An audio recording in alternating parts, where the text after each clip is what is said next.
having fun with florals today, as the poem inspiring this painting is titled In the Garden. If you're reading along, this poem is on page 242. As I read over the lines of this poem, I had this image of all these different types of flowers growing from this crazy, grassy wilderness to show the process the Lord was taking me through when I wrote this poem of renewing my mind. I wrote In the Garden on March 14th, 2019, while I was living in Costa Rica. 3 months into language school for missionaries, and I was juggling a variety of challenges, emotions, and new experiences every day. Being thrust into a new culture, living with an incredible family who spoke only Spanish, in addition to the amount of information I was being taught in school each day, also only in Spanish, meant my mind was constantly working in overdrive. It was an absolutely beautiful and life-changing season, but it was also very mentally and physically exhausting. On top of that, I was really missing my friends and family back home. The farthest I'd ever moved away from home until that point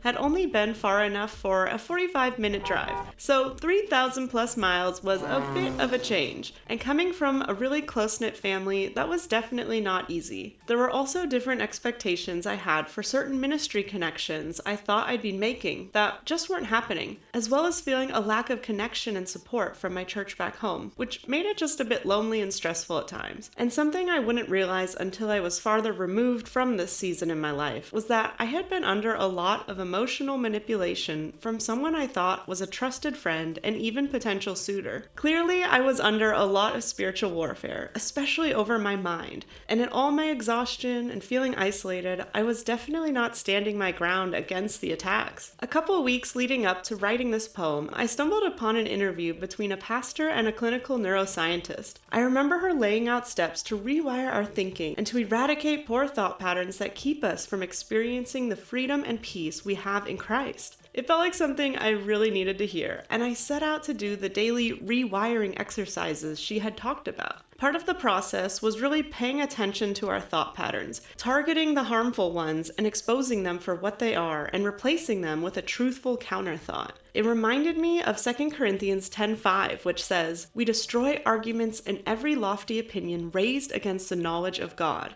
and take every thought captive to obey Christ." And it also reminded me of Philippians 4:8. "Finally, brothers, whatever is true, whatever is honorable, whatever is just, whatever is pure, whatever is lovely, whatever is commendable, if there is any excellence, if there is anything worthy of praise, think about these things." Working through this reconstruction of my thoughts, I began to see how certain things I was going through had been triggering so much insecurity, fear, and doubt. It had been a major leap of faith moving to Costa Rica in the first place, and the devil was working hard to make me doubt that decision and that I had heard God's direction clearly. And even more, he was pushing the lie that I had already made a mess of things and wasn't worthy to be out here doing this work for God. When I began this journey, I thought I understood the reason the Lord called me to this country, but with time, I began to see my expectations were much different than the actual work he was doing in and through me. In that disconnect between my understanding and the Lord's, the enemy sought to confuse and destroy my faith.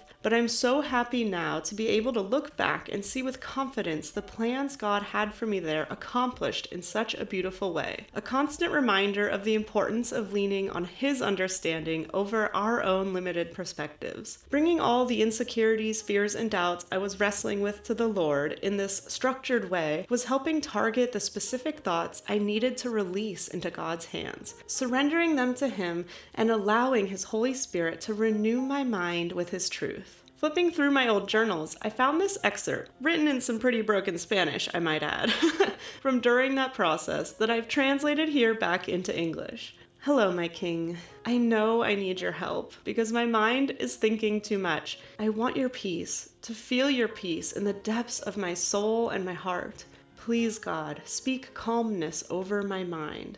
I miss my family, my brothers and my parents, and I also miss my friends and church family. Father, I know you are in control. Your hands are always sustaining my life, so I trust in you. Help me to let go of my desires and to fix my eyes on you. Holy Spirit, take control of my life, my heart, and my mind." I did my best to keep up with this 63-day challenge of reconstructing my thoughts, But even more, I found it renewed my joy and helped me find a way to connect with God in this new environment and schedule that made it hard to spend time with Him in the ways I had been used to back in my life at home. What was at first an overwhelming mess of thoughts and emotions was turning into a beautiful place of growth and healing. The poem that came from this time really says it best. In the garden of my mind, we are growing thoughts anew, nurturing the soil with things that are true, weeding out the lies and visions gone askew, replacing them with joy, with the peace of having you. Taking time to breathe, here I sit where tulips bloom, in the garden of my mind, as my thoughts you renew. I hope this poem encouraged you today. You can find the link to my poetry book Transform in the description box below. For more creative videos that help deepen your faith and relationship with God, be sure to subscribe and check out these next. Thank you so much for watching. This has been KO, here with you to create eternal perspective.